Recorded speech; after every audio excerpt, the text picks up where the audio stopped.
আসসালামু আলাইকুম প্রিয় দর্শক, অন্য মঞ্চের আলাপচারিতায় আপনাদের সকলকে স্বাগত জানাচ্ছি। যেই পরিস্থিতি তৈরি হচ্ছে, আমার কাছে মনে হয় যে আগামীতে যখন ডক্টর মোহাম্মদ ইউনূস ক্ষমতায় থাকবেন না, তো তিনি বা তার প্রতিষ্ঠানগুলা এখন যতটা রাষ্ট্রীয় প্রটোকল পাচ্ছে, নিরাপত্তা পাচ্ছে বা হেলোর আগে দৌড় দিচ্ছে, তখন তো এগুলো থাকবে না। এই প্রতিষ্ঠানগুলোর পরিণতি কি হবে? ডক্টর ইউনূসের সাথে আওয়ামী লীগের প্রচুর রাগ আছে, রাগের শেষ নাই। গতকালকেও দিল্লিতে দেওয়া শেখ হাসিনার যে অডিও কনফারেন্স, সেইখানেও ডক্টর ইউনূসের প্রতি তার তীব্র ক্ষোভ প্রকাশ করেছেন। এর মাঝখানে গেল 17 মাসে, জাস্ট লাস্ট কয়েক মাসে সারা বাংলাদেশে ছড়িয়ে ছিটিয়ে থাকা গ্রামীণ ব্যাংকের যে শাখাগুলো আছে, বেশ কয়েকটাতে অগ্নিকাণ্ডের ঘটনা আপনার বা অনেক কিছু কিন্তু ঘটেছে। এমনকি প্রকাশ্যে ফেসবুকে বা সোশ্যাল মিডিয়ায় আপনার সাইটে আওয়ামী লীগ, যুবলীগ, ছাত্রলীগ, বিভিন্ন লীগের শাখারা কিন্তু বারবার বলছে যে গ্রামীণ ব্যাংকে তারা একদিন তাদের অফিস বানাবে। কেন? এই ডক্টর ইউনূস সরকারের নেতৃত্বে 32 ভাঙ্গা হয়েছে। এখন উনি কি নেতৃত্ব দিচ্ছেন? না, উনি সরকারে ছিলেন, ব্যবস্থা নেন নাই, তো সেনাবাহিনী তো পাঠাইছেন। এখন আওয়ামী লীগ মনে করতেছে এটা নামমাত্র পাঠাইছে, সরকার যদি চাইতো তাহলে 32কে কেউ টাচ করতে পারতো না। এটা আওয়ামী লীগের মনে মনে একটা ক্ষোভের জায়গা 32 থেকে। এখন দেখেন, আর কয়েকদিন, অল্প কয়েকদিন ক্ষমতায় আছে ডক্টর ইউনূস। যাবার আগ মুহূর্তে ময়মনসিংহের গৌরীপুর উপজেলায় গ্রামীণ ব্যাংকের একটি কার্যালয়ে কে বা কারা, অর্থাৎ একদল দুর্বৃত্তরা অগ্নিসংযোগের ঘটনা ঘটিয়েছে। এতে কার্যালয়ের ভেতর থাকা আসবাবপত্র, গুরুত্বপূর্ণ কাগজপত্র পড়ে ক্ষতিগ্রস্ত হয়েছে। গৌরীপুর উপজেলার ডৌহাখলা ইউনিয়নে অবস্থিত যে গ্রামীণ ব্যাংক, এখানে এই অগ্নিকাণ্ডের ঘটনা ঘটানো হয়েছে। গ্রামীণ ব্যাংক গৌরীপুর শাখার ফিল্ড অফিসার রাহিমা বলছেন যে ব্যাংক কার্যালয়ের পাশেই তার বসতবাড়ি। হঠাৎ তিনি কার্যালয়ের জানালা ভাঙা অবস্থায় ভেতরে আগুন জ্বলতে দেখতে পান। বিষয়টি বুঝতে পেরে তিনি আশপাশের লোকজনকে ডেকে আনেন। পরে ফায়ার সার্ভিসের একটি দল আসে এবং সেখানে পরিদর্শন করে। এখন কে বা কারা, এটা নিয়ে তদন্ত ছাড়া কোনো কিছু বলার সুযোগ নেই। পুলিশ বলছে বিষয়টা আমলে নিয়েছে। তো এখনই যদি এই অবস্থা হয়, বিএনপি ক্ষমতায় আসলে অথবা যারাই ক্ষমতায় আসুক, তারা কি ডক্টর মোহাম্মদ ইউনূসের গ্রামীণ ব্যাংকে এই পরিমাণ প্রটোকল দিবেন? অথবা প্রশাসন কি এত তড়িৎ গতিতে, বিদ্যুৎ গতিতে সাপোর্ট দিবে? এই দেশে তো আমরা পড়ছি যে কি ডাক্তার আসিবার পূর্বে রুগীটি মারা গেল। আর যে কোনো অপরাধ, ক্রাইম সিনে পুলিশ সবসময় দেরিতে পৌঁছায়। আর চিন্তা করেন, ভবিষ্যতে কখন যদি আওয়ামী লীগ আসে, তাহলে এই গ্রামীণ ব্যাংকে নিয়ে তাদের যে ওয়াদা, আওয়ামী লীগের যতটুকু রগে চিনি বা বুঝি, তারা অনেক কিছু ঘটাবে। তখন ডক্টর ইউনূস কি করবেন? আর এগুলোতে রাষ্ট্রের কি লাভ হবে? এখন আমি যখন এই ভিডিও বলি, কমেন্টে হয়তো অনেকে লেখাও শুরু করছেন, ভাই আওয়ামী লীগের প্রতিষ্ঠানগুলো যখন পুরাইছে তখন তো আপনারা ভূমিকা নেন না। ভাই বলছি ভাই, যে একজন ব্যক্তি দুর্নীতি করে বাংলাদেশে যদি কোনো একটা প্রতিষ্ঠান করছে, তার প্রতিষ্ঠানটা হাত দিয়েন না, মালিকানা নিতে পারেন, ব্যাংক অ্যাকাউন্ট ফ্রিজ করতে পারেন। কিন্তু এই প্রতিষ্ঠানগুলোতে যারা চাকরি করে, খুবই নিডি পিপল, রাষ্ট্রের মানুষ, এমনকি প্রতিষ্ঠান থেকে যে আউটপুট হচ্ছে এটা রাষ্ট্রের মধ্যে থাকতেছে, রাজস্ব হচ্ছে, কর্মসংস্থান বাড়তেছে। সো ব্যক্তির সাথে রাগ থাকতে পারে, গুসা থাকতে পারে, প্রতিষ্ঠানের সাথে না। তো এখন আমরা কি বলবো? না পারছি আওয়ামী লীগের প্রতিষ্ঠানগুলারে আমাদের বক্তব্যের মাধ্যমে বাঁচাইতে মবই তৈরি হয়েছে। হয়তো ভবিষ্যতে এরকম দৃষ্টান্ত খারাপ কিছু আবার আওয়ামী লীগের সময় আমরা দেখতে পারি। তবে এটা উচিত না, আবারও বলি উচিত না, কারো বাড়ি ঘরে আগুন দেওয়া, কারো প্রতিষ্ঠানে আগুন দেওয়া। যেই খেলা আপনি শুরু করবেন, এটা আপনাকে ভোগ করতে হবে। তখনও হয়তো রাষ্ট্রের পক্ষ থেকে বলা হবে, আমরা চেষ্টা করতেছিলাম, একদল মববাজ আইসা গ্রামীণ ব্যাংকে এই ঘটনা ঘটাইছে। বাট আমার মনে হয় যারাই রাজনীতিতে আসেন, রাজনৈতিক শত্রুতাটা এমন পর্যায়ে চলে গেছে যে পারলে ছিঁড়া টুকরা টুকরা করে ফেলি আমরা। মানে ভিতরের হিংসাটা মনে এই লেভেলে চলে আসছে, একদম জীবনে শেষ করে ফেলি। এই প্রতিহিংসা রাজনীতিকে যেমন নষ্ট করছে, রাষ্ট্রকেও ক্ষতিগ্রস্ত করছে। বাগেরহাট ছাত্রলীগের কারাবন্দী এক নেতার স্ত্রীর গলায় ফাঁস দেওয়া ঝুলন্ত মরদেহ, আর তার পাশে ফ্লোরে পড়ে আছে 9 মাস বয়সী নবজাতকের নিথর দেহ। সোশ্যাল মিডিয়ায় ভাইরাল মর্মান্তিক এই ছবিটি। বিষয়টি নিয়ে যখন চলছে সমালোচনার ঝড়, ঠিক তখনই নিয়ন্ত্রিত নির্বাচনের প্রধান প্রতিদ্বন্দ্বী দলের নেতারা ভোটের আশায় চাইছেন আওয়ামী লীগের সুদৃষ্টি। 12 ফেব্রুয়ারি নির্বাচনের তারিখটি যত কাছে আসছে, ততই স্পষ্ট হচ্ছে নৌকার মাঝি অর্থাৎ আওয়ামী লীগকে সরকার নির্বাচনে অংশ নিতে দিচ্ছে না, অথচ সেই নৌকার কোটি কোটি যাত্রীর বা ভোটারের জন্য বিএনপি থেকে শুরু করে জামাত কিংবা এনসিপি নেতারা এখন প্রেমের কবিতা আবৃত্তি করছেন। কয়েক মাস আগেও যাদের মুখে আওয়ামী লীগকে ফ্যাসিস্ট এবং গণহত্যাকারী বলতে বলতে ফেনা উঠে যেত, আজ সেই নেতারাই আওয়ামী লীগ সমর্থকদের ভোট পেতে এক প্রকার রাজনৈতিক ডিগবাজি বা আদর্শিক প্লাস্টিক সার্জারি সম্পন্ন করছেন। মাত্র কয়েকদিন আগেই শেখ হাসিনাকে ফ্যাসিস্ট দাবি করে তুলোধুনো করা বিএনপি মহাসচিব এখন করছেন আপার সম্বোধন। অন্যদিকে জামাতের যে নেতা কিছুদিন আগে বঙ্গবন্ধু শেখ মুজিব বাংলাদেশের স্বাধীনতা চাননি বলে দাবি করেছেন, তার মুখে এখন স্পষ্ট উচ্চারণ বঙ্গবন্ধু হলেন বাংলাদেশের স্থপতি। আবার আওয়ামী লীগের সাধারণ কর্মীদের জন্য দরজা খোলা রাখার বার্তা দিচ্ছেন এনসিপি নেতারা। প্রশ্ন হলো, ১.৫ বছর ধরে শ্বাসরুদ্ধ থাকা আওয়ামী লীগের মাঠ পর্যায়ের নেতা কর্মীরা এসব আশ্বাসে কতটা বিশ্বাস রাখতে চাইবেন? আবার ভোটের মাঠে প্রার্থীদের কণ্ঠে মন ভোলানো আশ্বাসের ঠিক বিপরীত ঘটনা এখনো ঘটছে প্রতিদিন।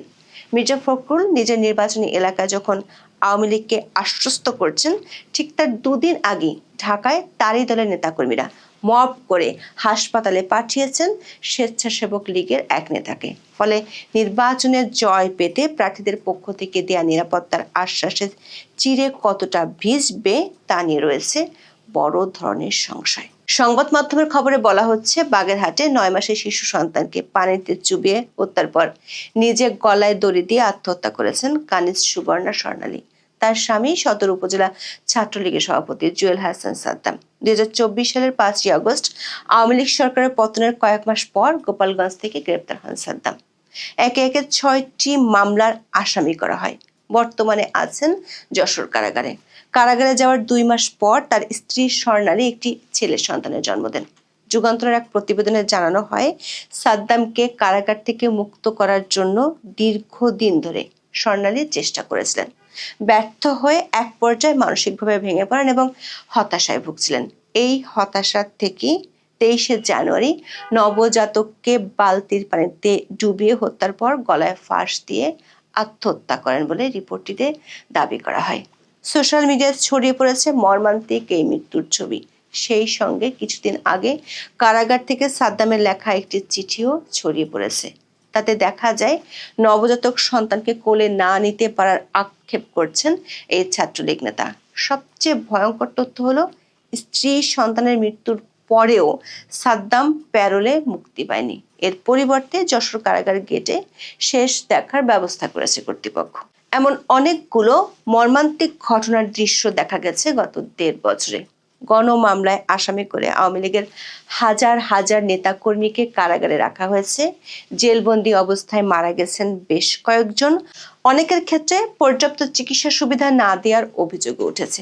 আর এসব মামলা যারা করেছেন তাদের বেশিরভাগই বিএনপি সমর্থক হিসেবে পরিচিত।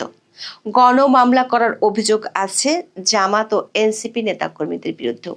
এর বাইরে সারা দেশে মবের তাণ্ডব, বাড়িঘর জ্বালিয়ে দেয়া, সম্পদ লুট, হয়রানি সহ নানান অভিযুক্ত আছে। ঢাকা মহানগর দক্ষিণের স্বেচ্ছাসেবক লীগ নেতা কামরুল হাসান রিপনের উপর 19শে জানুয়ারি চড়াও হন বিএনপি সমর্থকেরা। পুলিশের উপস্থিতিতে বসুন্ধরা আবাসিক এলাকায় প্রচন্ড মারধর করা হয়। গুরুতর আহত অবস্থায় তাকে ভর্তি করা হয় হাসপাতালে। 3 দিন পর একটি হত্যা মামলায় তাকে রিমান্ডে নেয় পুলিশ।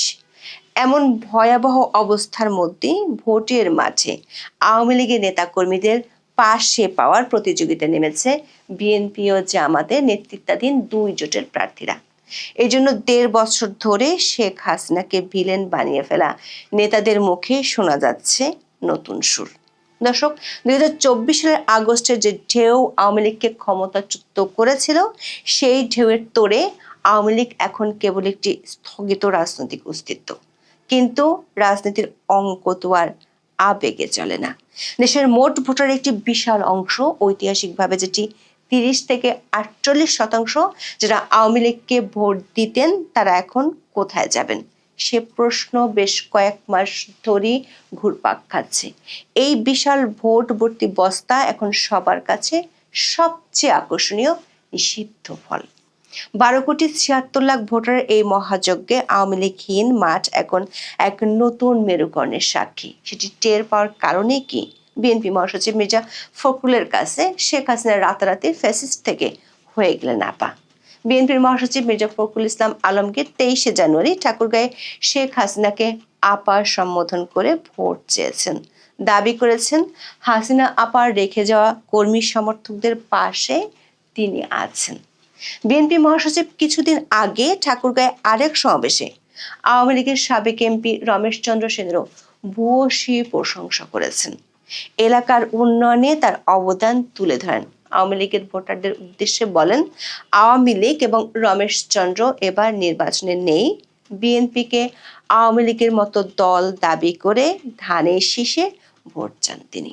অথচ তফসিল ঘোষণার আগে তিনি নিয়মিত আওয়ামী লীগকে ফ্যাসিবাদী দল হিসেবে আখ্যায়িত করেছেন। এমনকি নির্বাহী আদেশে দলটিকে নিষিদ্ধ করার পরপরই অন্তর্বর্তী সরকারকে জানিয়েছিলেন অভিনন্দন। প্রশ্ন হলো, মাত্র 8 মাস আগে যে দলকে ফ্যাসিবাদী বলেছিলেন, এখন সেই দলকে কিভাবে বিএনপির মতো বলে দাবি করছেন মির্জা ফখরুল? আবার দেশ জুড়ে আওয়ামী লীগের নেতাকর্মীদের উপর মব হামলার জন্য বিএনপি অভিযুক্ত হলেও কারো বিরুদ্ধে নেওয়া হয়নি ব্যবস্থা।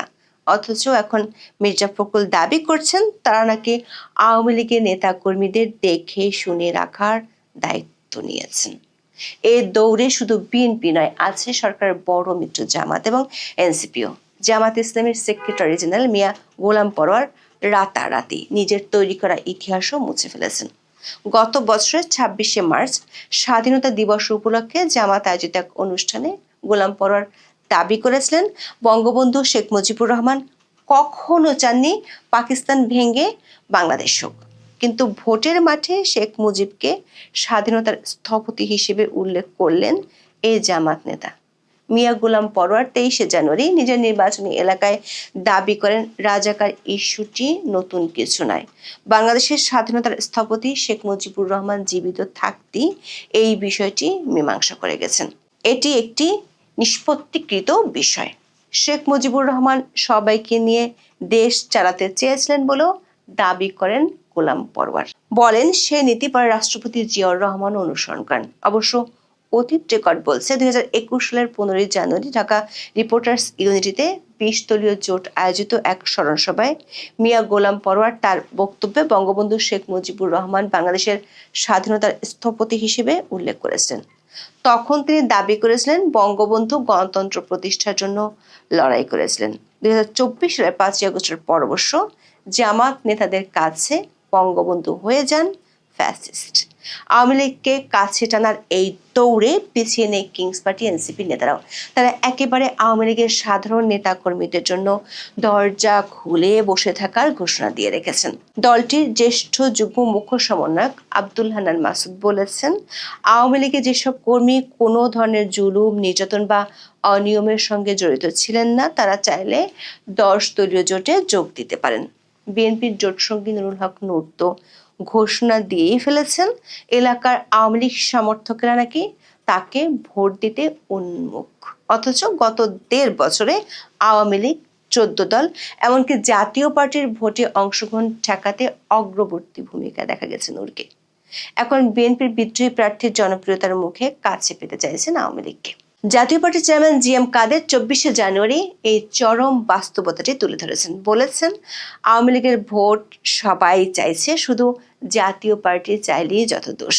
জিএম কাদের বলেছেন, আওয়ামী লীগ দল হিসেবে এখনো নিষিদ্ধ নয়। আওয়ামী লীগকে রাজনীতি করতে দেওয়া হচ্ছে না, ঠিক আছে, কিন্তু তাদের মানুষকে ভোট দিতে দেবেন না, নাগরিকত্বের অধিকার দেবেন না, এটি কখনো কোনো দেশে হয়নি। তারা নির্বাচনে আসতে চাইলে তাদের চাপ দেওয়া হচ্ছে। দর্শক, সারা দেশেই দেখা যাচ্ছে একই ধরনের চিত্র। বিএনপি জোটের পাশাপাশি জামাত জোটও ভুলতে বসেছে আওয়ামী বিরোধী অবস্থান। বিবিসি বাংলার সাম্প্রতিক এক প্রতিবেদনে বলা হয়, জাতীয় নির্বাচনে আওয়ামী লীগের ভোট ব্যাংক একটা বড় ভূমিকা রাখতে পারে বলে মনে করছেন মাঠ পর্যায়ের প্রার্থীরা। তাই নৌকার সমর্থক ভোটারদের আকৃষ্ট করতে বিভিন্ন দলের জোর তৎপরতাও দৃশ্যমান হচ্ছে। স্থানীয় পর্যায়ে নৌকা সমর্থকদের নিরাপত্তার আশ্বাস, মামলা, হামলা বা হয়রানি থেকে রক্ষারও নানা রকম প্রতিশ্রুতি দেওয়া হচ্ছে।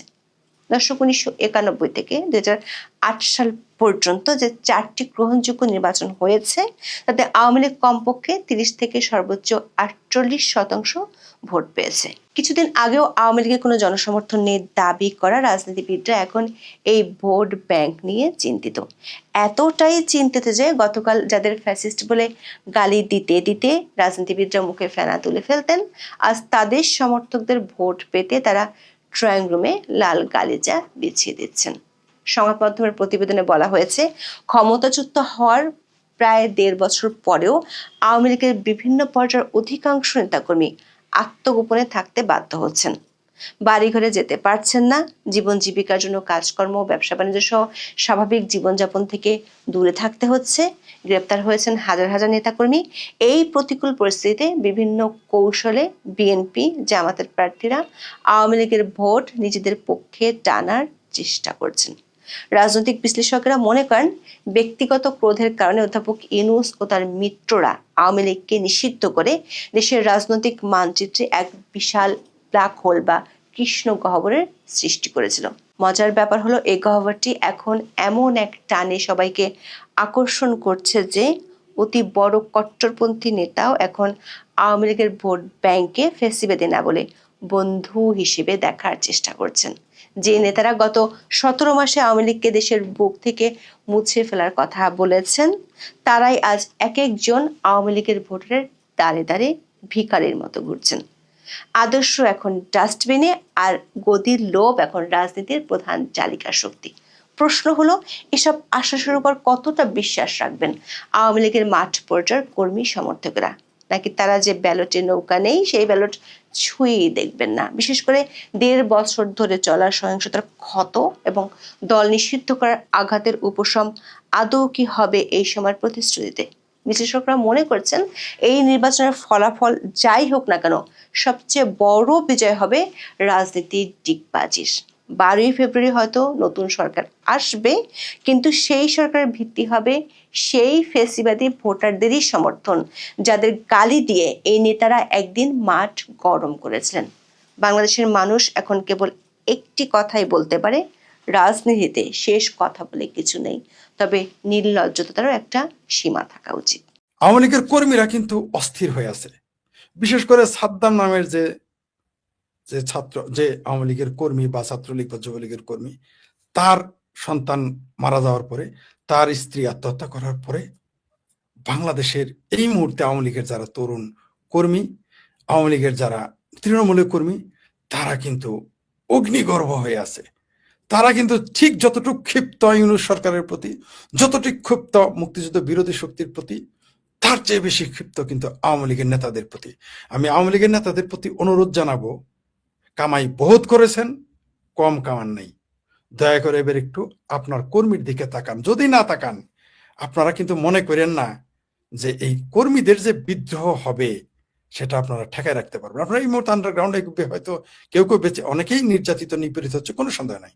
কিন্তু যারা আন্ডারগ্রাউন্ডে আছেন, বিদেশে আছেন, তারা যদি মনে করেন চালাইয়া আবার ক্ষমতায় গিয়ে আবার আগের মতো ব্যবসা বাণিজ্য করবেন, তাহলে ভুল করতেছেন। এই তৃণমূল কর্মীর সাথে বেইমানি করা থেকে বিরত থাকেন। আমি বারবার আপনাকে বলেছি, আওয়ামী লীগের নেতাদের ফোনে বলেছি, লাইভে এসে বলেছি, সারা জীবন আমরা দেখেছি আওয়ামী লীগের বা কোনো দলের নেতাটাকে কর্মীরা আসে। এবার আমার কেন যেন মনে হয় কর্মীদের ডাকে নেতাদের নামতে হবে। আমি এখন আওয়ামী লীগের নেতাদের প্রতি আস্থা রাখতে পারতেছি না, অ্যাকসেপ্ট শেখ হাসিনা। কোনো নেতার প্রতি আমিও ভরসা রাখতে পারতেছি না। এত নির্যাতিত, নিপীড়ন, তাদের কোনো বিবৃতি দেখতেছি না। অনেকে হয়তো বলবেন আমরা আওয়ামী লীগের কর্মীদের গোপনে গোপনে সাহায্য করি। ফাইজলামি করেন না আপনি। গোপনে গোপনে কিসের সাহায্য করবেন আপনি? প্রকাশ্য করতে আপনার সমস্যা কি? মুক্তিযুদ্ধের পক্ষের দলের শক্তি, আপনি আর কত গোপনে থাকবেন? ওই সমস্ত বাটপারি কথা আমাদের সামনে বললেন না, আপনি গোপনে গোপনে সমর্থন করেন। আমিও বলতে পারি গোপনে গোপনে আমি এরকম মশা মাছি মেরেছি, হাতি মেরেছি, বাঘ মেরেছি, এই সমস্ত ফাইজলামি বাদ দেন। আপনারা যে কর্মীদের প্রতি, আপনারা মুক্তিযুদ্ধের পক্ষের কর্মী এবং আপনার কর্মীদের প্রতি, আপনার দলের প্রতি অবিচার করতেছেন। আপনাদের কর্মীর জন্য আমার ঘুম হয় না, আমি অসুস্থ হয়ে যাই। আপনাদের কর্মীরা যখন ধর্ষণ হয়, আপনার কর্মীরা না খেয়ে থাকে, আপনার কর্মী ঘরে থাকতে পারেন, আপনার কর্মী গোয়াল ঘরে থাকে, আপনার কর্মী রাস্তায় ঘুমায়, স্টেশনে ঘুমায়, আপনার কর্মী পানির ভিতরে থাকে এই শীতে, আপনার কর্মী এই মুহূর্তে ভাত পায় না, আপনি তাদের খোঁজ নিচ্ছেন না। আইসা আবার হাজার হাজার কোটি টাকা বানাবেন। আমি কেন যেন আমার মনে হচ্ছে আওয়ামী লীগের নেতারা, এই সকল নেতারা আবার আওয়ামী লীগের হাতে লাথি উষ্টা। যে এখন যদি নির্বাচন ফ্রি অ্যান্ড ফেয়ার হয় একটা তত্ত্বাবধায়ক সরকারের এতে, ইউনূসের আমলে তো হবেই না। সেটা কালকে তো প্রধানমন্ত্রীও খোলসা করেছেন, এবং আমি তো বারবার বলি যদি হয় তাহলে পরে ভারত তার সঙ্গে কাজ করবে। আমি দুটো এর সঙ্গে সংযোজন করতে চাই, সেটা হচ্ছে যখনই দেখবে আওয়ামী লীগ, আমি তো আওয়ামী লীগের দালালি করার জন্য এখানে বসে নেই। কারণ ভারতবর্ষ ছেড়ে আমি বাংলাদেশে বসবাস করতে যাব না, ওখানে আমি সাংসদ হতে যাব না, মন্ত্রীও হতে যাব না। আমি যা করি বঙ্গবন্ধুকে ভালোবেসে করি, শেখ হাসিনাকে ভালোবেসে করি। তো যাই হোক, যখনই দেখবে আওয়ামী লীগ একটুখানি উঠে দাঁড়াবার চেষ্টা করছে, সেই সময় বিভিন্ন দিক দিয়ে আঘাত আসে। এটা দেশের অভ্যন্তরে বেশি হয় এবং দেশের বাইরেও একটা চক্রান্ত চলে। যেমন আমেরিকায় একটা গোল টেবিল বৈঠক হলো, সেখানে আমেরিকানের সেনেট তিনি বললেন যে মার্কিন যুক্তরাষ্ট্র চাইছে যে জামায়াত ক্ষমতায় আসুক, তার সঙ্গে মার্কিন যুক্তরাষ্ট্র কাজ করবে। এই খবরটা দা ওয়াশিংটন পোস্ট বা কোথাও একটা বেরিয়েছিল। সেটা যখন বেরোয়, ব্যাস ওই লাইনটা ধরে নিয়ে একেবারে হু করে লেগে গেল। আওয়ামী লীগরা আবার একটুখানি ঝিমিয়ে গেল যে এটা আবার কিরাম হলো, আওয়ামী লীগ এখন তাহলে কি করবে, জামায়াতকে যদি মার্কিন যুক্তরাষ্ট্র চায়। আদৌ কিন্তু মার্কিন যুক্তরাষ্ট্রের পক্ষ থেকে বলা হয়নি। আমার দেশের একটা বিজেপি নেতা যদি বলে যে ভারতবর্ষ চায় বিএনপির সঙ্গে বা জামাতের সঙ্গে বা জাতীয় পার্টির সঙ্গে কাজ করবে, ভারতবর্ষের কথা তো নয়। দ্বিতীয় হচ্ছে, সজীব ওয়াজেদ জয়ের একটা ইন্টারভিউ বেরিয়েছিল, যে তিনি বলেছেন ক্ষমতা এখন তাকে হস্তান্তর করা হয়েছে বা তিনি ক্ষমতা হাতে নেবে, এরকম একটা কিছু। আদৌ সেটা নয়। আমি পুরো সাক্ষাৎকারটা পড়েছি, সেখানে উনি যেটা বলেছেন সেটাকে ডিস্টর্ট করা হয়েছে। উনি যেটা প্রশ্নটা ছিল মার্ক কুইন্টন যে প্রশ্নটা করেছিলেন যে আপনি আপনার দলে, আপনার মায়ের তো বয়স হয়েছে, এর পরবর্তী নেতাকে, তখন উনি বলেছেন দেখুন মানুষ তো দীর্ঘজীবী নয়, এটা আমিও জানি, মানুষ মরণশীল, আমিও একদিন মরে যাব, মাও একদিন গত হবেন, সবাই একদিন এসছে একদিন চলে যাবে, কিন্তু দেশ থাকবে, দল থাকবে। সেখানে দলের ভার যদি আমাকে নিতে হয়, দল যদি তুলে দেয় তাহলে পরে আমি নেব। কিন্তু কালকে সাংবাদিক সম্মেলনটা হলো শেখ হাসিনার, সেখানে কি এরকম কোনো একটা আপনার মনে হয়েছে যে জয় এরকম পরবর্তী হচ্ছে? এইগুলো করে না প্রতিনিয়ত আওয়ামী লীগের মনটাকে ভাঙার চেষ্টা করা হচ্ছে।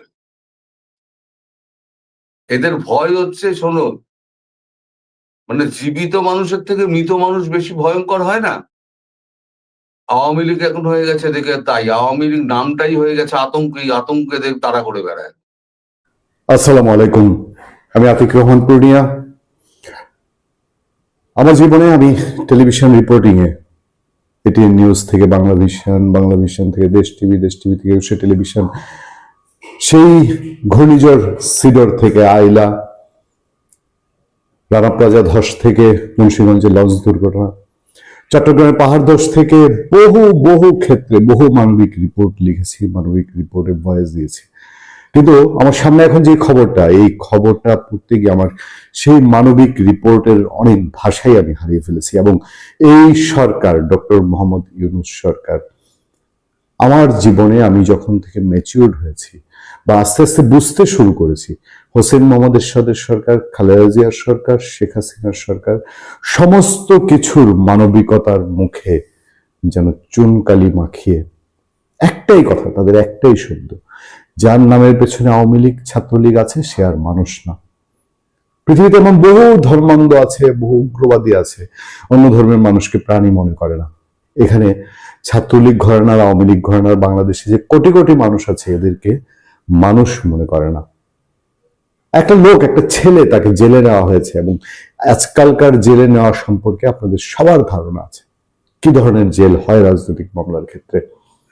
বিএনপি ক্ষমতায় গেলেও আওয়ামী লীগের সঙ্গে এই আচরণ করে না, আওয়ামী লীগ ক্ষমতায় গেলেও বিএনপির সঙ্গে এই আচরণ করে না। যে আচরণ, যে আইন আদালতের ধারা এখন আমরা দেখতে পাচ্ছি, ছাত্রলীগ করা ছেলে, ছাত্রলীগের সাবেক সভাপতি বলা হচ্ছে সাদ্দাম, তার সেই 5 আগস্টের পরে অ্যারেস্ট হওয়ার পরে একবার জামিন হলো, জামিনও তাকে মুক্তি দেওয়া হলো না। সেই এখন খুব ট্রেডিশনাল মামলা একটা হয়, বলা হয় শোন অ্যারেস্ট, বা এখন আইনের ভাষায় বলে পিডব্লিউডি মামলা। একটা মামলায় আপনি উচ্চ আদালত থেকে, নিম্ন আদালতে জামিন হয় না, উচ্চ আদালত থেকেও যদি জামিন পান তারপর আবার ভিন্ন কোনো মামলায় জড়িয়ে দেওয়া হয়। সেই যে শত শত মামলা হয়েছে, লেজ লাগানো থাকে, অমুক অমুক 100 জনের নামে মামলা, 500 জনের মামলা, 1000 জনের মামলা, সেই মামলাগুলোর কোনো একটাই ঢুকিয়ে দেওয়া হয়। কি নিদারুণ করুণ বিষয়, মৃত্যুর সাথে কোনো কিছুর হিসাব করে না। আমরা বিগত সরকারের সময়, আওয়ামী লীগ সরকারের সময় যতগুলো নিউজ আমরা দেখেছি, আমাদের চোখে পড়েছে যে শুধু হাত করা বা ডান্ডা বেরিয়ে পড়ায় মায়ের জানাজায় নেয়া, স্ত্রীর জানাজায় নেয়া, সন্তানের জানাজায় নেয়া, আমরা তাৎক্ষণিক সেগুলো আমরা প্রতিবাদ করেছি, আমরা নিন্দা জানিয়েছি আওয়ামী লীগ গভর্নমেন্টের সময়।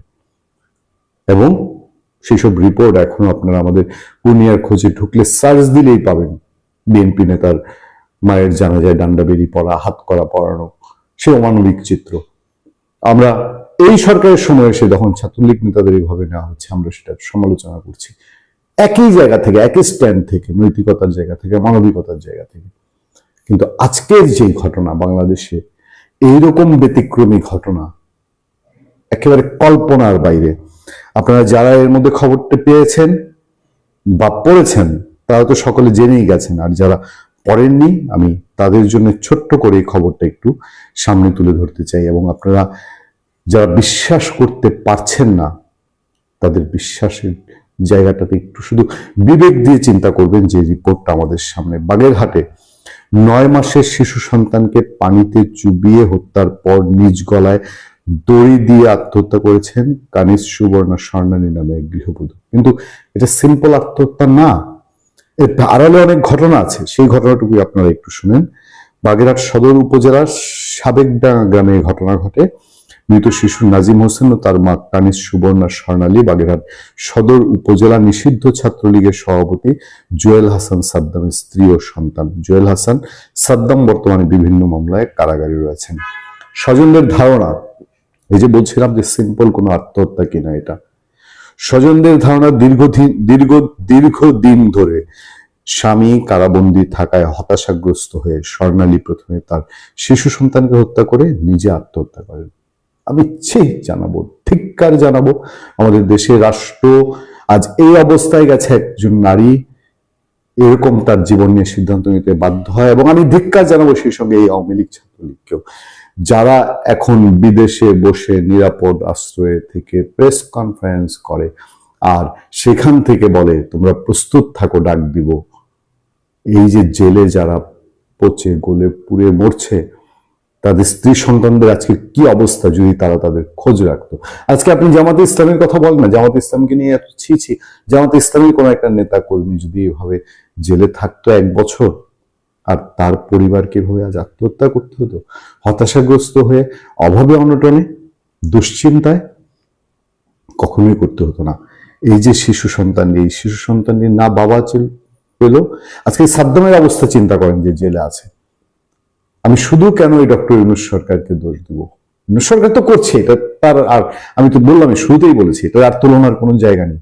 কিন্তু আওয়ামী লীগ ছাত্রলীগটা তো এখন মহাদর্পে দেশের বাইরে আছে, তাদের টাকার কোনো অভাব নেই, প্রচুর টাকা তাদের মানুষজনের হাতে। তাহলে তার দলের একজন নেতার স্ত্রী সন্তানকে কেন আজকে অভাব অনটনের মুখে এই অবস্থায় পড়তে হয়? জেলখানায় এরকম শত শত সহস্র আওয়ামী লীগার রয়ে গেছে যাদের খোঁজ এখনো কেউ নেয় না। স্থানীয় জানান, গত 5 আগস্ট ছাত্র জনতার গণঅভ্যুত্থানের পর গোপালগঞ্জ থেকে গ্রেফতার হন বাগেরহাট সদর উপজেলা ছাত্রলীগের সভাপতি জুয়েল হাসান সাদ্দাম। বর্তমানে তিনি বিভিন্ন মামলায় যশোর কারাগারে বন্দী রয়েছেন। স্বর্ণালী তার স্বামীকে খুব ভালোবাসতেন এবং তাকে কারাগার থেকে মুক্ত করার জন্য দীর্ঘদিন ধরে কয়েকবার জামিনের চেষ্টা করেছিলেন। খেয়াল করবেন দর্শক, একজন নারী কতটা হতাশাগ্রস্ত হলে এমন হয়। স্বামীর জামিন না হওয়ার কারণে তিনি মানসিকভাবে ভেঙে পড়েন এবং হতাশায় ভুগছিলেন। এই হতাশা থেকেই প্রথমে 9 মাসের শিশু সন্তান বালতির পানিতে চুবিয়ে হত্যার পর নিজের গলায় দড়ি দিয়ে আত্মহত্যা করেন। এ সময় বাড়িতে কানিজের শ্বশুর শাশুড়ি বোন ঘরের বাহিরে ছিলেন বলে জানা যায়। বাগেরহাট সদর থানা ভারপ্রাপ্ত কর্মকর্তা ওসি মাসুদ খান জানান, স্থানীয়দের মাধ্যমে সংবাদ পেয়ে ঘটনাস্থল থেকে জুয়েল হাসান সাদ্দামের স্ত্রী কানিজ সুবর্ণা স্বর্ণালী ও তার 9 মাসের শিশু সন্তান নাজিম হোসেনের মরদেহ উদ্ধার করা হয়েছে। মরদেহ দুটি ময়নাতদন্তের জন্য বাগেরহাট জেলা হাসপাতাল মর্গে পাঠানো হয়েছে। সাদ্দাম জেল থেকে স্ত্রীকে চিঠিও লিখেছিলেন। সে চিঠি নিশ্চয়ই একসময় সামনে আসবে। কতটা আর্তনাদ মাখা ভালোবাসা মাখানো সেই চিঠি হয়তো ছিল। সাদ্দামকে তার স্ত্রী আর এই শিশু সন্তানটির মুখ দেখার সুযোগ দেওয়া হয়নি। পেরোলে মুক্তি দেওয়া হয়নি। পেরোলে মুক্তি পেয়ে স্বজনের শেষ, নিজের বংশের বাতি যেখানে, সেখানে শেষ ছোঁয়াটুকু, বাবার শেষ ছোঁয়াটুকু তার সন্তান পায়নি। ফলে স্বজনরা সাদ্দামের স্ত্রী সন্তানের লাশ নিয়ে গেছেন, মরদেহ নিয়ে গেছেন কারাগারের গেটে।